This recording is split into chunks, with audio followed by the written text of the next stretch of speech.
বন্ধুরা চলে আসছে কিন্তু জামাইয়ের স্পেশাল দুইটা রেসিপি নিয়ে, সেটা হচ্ছে French fry and chicken fry. আজকে কিন্তু দুইটা রেসিপি আপনাদের সাথে শেয়ার করব, তাহলে চলুন মূল রেসিপিতে চলে যাই। আসসালামু আলাইকুম অ্যান্ড হ্যালো এভরিওয়ান। বন্ধুরা দেখেন, আপনারা আমার জামাই কিন্তু একেবারে বটি টঠি নিয়ে মুরগিগুলোকে সাইজ করা শুরু করে দিয়েছে। হঠাৎ বৃষ্টি দেখে জামাইয়ের মন চাইলো আমাদেরকে চিকেন ফ্রাই আর ফ্রেঞ্চ ফ্রাই করে খাওয়াবে। আর এত সুন্দর একটা সুযোগ কি সহজে হাতছাড়া করা যায় বলেন তো? তাই চট করে আমিও রাজি হয়ে গেলাম আর বললাম, ঠিক আছে, তুমি তাহলে সব কিছু রেডি করে নিবে আর আমি কিন্তু শুধু ভিডিও করব। তবে বন্ধুরা কথায় কাজে কিন্তু কোনো মিল ছিল না, আমাকে কিন্তু ভিডিওর পাশাপাশি তার হেল্পারিও করতে হয়েছে। যাই হোক বন্ধুরা, প্রথমেই কিন্তু চিকেনগুলোকে সে তার পছন্দ মতো সাইজ করে নিয়েছে। এরপর খুব ভালো করে কেচে নিয়েছে যাতে মশলাগুলো চিকেনের ভেতরে ভালো মতো প্রবেশ করতে পারে। কাটাকাটি শেষ করার পর এখন তো চিকেনগুলোকে খুব ভালো করে ধুয়ে নেওয়ার পালা। আর বন্ধুরা এই কাজগুলো কিন্তু সে নিজেই করছে, তাই চিকেনের মধ্যে কিন্তু আমার এক বিন্দুও হাত দিতে হয়নি। এখন চিকেনগুলোকে হাত দিয়ে চিপে পানি নিংড়িয়ে আলাদাভাবে রাখা হচ্ছে, এতে করে চিকেন থেকে আর এক্সট্রা পানি ছাড়বে না। এখন তো হচ্ছে চিকেনগুলোকে ম্যারিনেট করার পালা। তো প্রথমেই হচ্ছে লাল মরিচের গুঁড়া দিয়ে দিল 2 চামচের জায়গায় 3 চামচ। তখন আমি আবার বললাম যে বাচ্চাদের ঝাল লাগবে, পরে আবার একটু তুলে রাখলো। এখন এর মধ্যে দেওয়া হলো 2 চামচ আদা রসুন বাটা। এরপর দেওয়া হয়েছে এখানে 2 চামচ সয়া সস।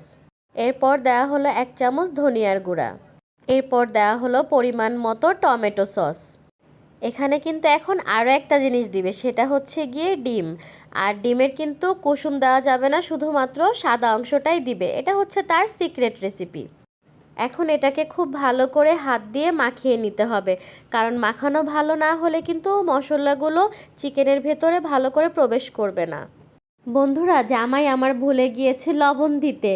মাখানোর পর তার মনে হলো যে সে লবণ দেয়নি, এরপর কিন্তু সে পরিমাণ মতো লবণটাও দিয়ে দিল। এরপর তার মনে পড়লো যে একটু লেবুর রসও দিতে হবে। বন্ধুরা সব কিছু দিয়ে কিন্তু সে আবারও মাখানো শুরু করে দিল। আর আপনারা আর আমি ভাবছি যে হ্যাঁ, এবার বুঝি মাংসটা ম্যারিনেট করা হয়ে গিয়েছে। তবে না, তার আবারও মনে পড়লো যে তার এখন এর মধ্যে ম্যাজিক মশলাও দিতে হবে আর সাদা গোলমরিচের গুঁড়োটাও দিতে হবে। এরপর তাকে আমি সাদা গোলমরিচের গুঁড়োটা রেডি করে দিলাম, এরপর সে ওইটাও দিল। যাক বন্ধুরা, ফাইনালি কিন্তু আমার জামাই চিকেনের মধ্যে সবগুলো ইনগ্রেডিয়েন্টস দেওয়া হয়ে গিয়েছে। ম্যারিনেট করা শেষ করে এই চিকেনটাকে সে আধা ঘন্টার জন্য রেস্টে রেখে দিল। এখন কিন্তু চিকেনগুলোকে কোট করার জন্য ময়দার মিশ্রণটা রেডি করতে হবে। তাই এখানে পরিমাণ মতো ময়দা নিয়ে নেওয়া হয়েছে। এরপর এখানে 2 প্যাকেট ম্যাজিক মশলা দিয়ে দেওয়া হয়েছে, স্বাদ মতো লবণ আর সামান্য একটু বেকিং পাউডার। এখন সবগুলো উপকরণ একসাথে দিয়ে খুব ভালো করে মিক্স করে নিতে হবে। চিকেন ফ্রাই সব কিছু রেডি করে নেওয়া হয়ে যাওয়ার পর এখন কিন্তু ফ্রেঞ্চ ফ্রাই সব কিছু রেডি করার পালা। বন্ধুরা আমার জামাই কিন্তু ফ্রেঞ্চ ফ্রাইয়ের জন্য আলুগুলোকে খুব ভালো করে ধুয়ে নিল। এরপর পরিমাণ মতো পানি, 1 চামচ লবণ দিয়ে চুলায় বসিয়ে দিল আলুগুলোকে হাফ সেদ্ধ করার জন্য। আলুগুলো হাফ সেদ্ধ করা হয়ে গেলে একটি স্ট্রেনারে পানি ঝরিয়ে নিতে হবে। এরপর একটি পাত্রে টিস্যু বিছিয়ে সবগুলো আলু খুব ভালো করে ছড়িয়ে দিতে হবে আর ফ্যানের বাতাসের নিচে রাখতে হবে ঠান্ডা হওয়ার জন্য। এরপর ফ্রেঞ্চ ফ্রাইগুলো ভাজার জন্য একটি কড়াইতে পরিমাণ মতো তেল দিয়ে দিতে হবে। এরপর আলুগুলো থেকে পানি শুকিয়ে ঠান্ডা হয়ে যাওয়ার পর সেই ময়দার মিশ্রণ থেকে সামান্য পরিমাণে ময়দার মিশ্রণ এর মধ্যে দিয়ে দিতে হবে। এরপর এটাকে খুব ভালো করে আলতো হাতে মিশিয়ে নিতে হবে। এখন তেলটা হালকা গরম হয়ে গেলে এর মধ্যে আলুগুলোকে দিয়ে দিতে হবে। আর বন্ধুরা এত কাহিনী করে কে কে ফ্রেঞ্চ ফ্রাই করেন অবশ্যই কমেন্ট করে জানাবেন। আমি কিন্তু শর্টকাটে ফ্রেঞ্চ ফ্রাই করে থাকি। আলুগুলো কেটে এরপর হচ্ছে হালকা একটু লবণ আর একটু ময়দা দিয়ে তেলে ভেজে নেই, আমার ফ্রেঞ্চ ফ্রাই হয়ে যায়। তবে আমার জামাই কিন্তু একটু স্পেশালভাবে সব কিছু করে থাকে আর তার ফ্রেঞ্চ ফ্রাইটাও কিন্তু খেতে অসম্ভব মজার হয়েছে। আপনারা কে কোন স্টাইলে ফ্রেঞ্চ ফ্রাই করেন অবশ্যই কমেন্ট করে জানাবেন। তো গ্যাস ভয়েসটা এখন আমি দিচ্ছি। বাবার হাতে ফ্রেঞ্চ ফ্রাইটা কিন্তু অসম্ভব মজার ছিল। এরকম ফ্রেঞ্চ ফ্রাই আমি জীবনেও খাই নাই। বন্ধুরা ফ্রেঞ্চ ফ্রাই তো হয়ে গেল, এখন তো চিকেন ফ্রাইয়ের পালা। প্রথমেই একটা লেগ পিস নিয়ে ময়দার মধ্যে খুব ভালো করে কোট করে নেওয়া হচ্ছে। আর এই কাজটা কিন্তু আলতো হাতেই করতে হবে।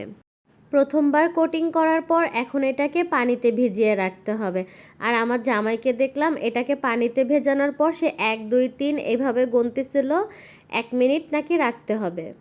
1 মিনিট পানির মধ্যে রাখার পর পানি থেকে তুলে এটাকে আবারও ময়দার মিশ্রণে নিয়ে আলতো হাতে খুব ভালো করে কোট করে নিতে হবে। আর বন্ধুরা, এই কাজটা কিন্তু অনেক সময় নিয়ে করতে হবে।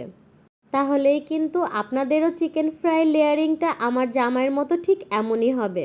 দেখলেন তো কত সুন্দর হয়েছে চিকেনের লেয়ারিংটা।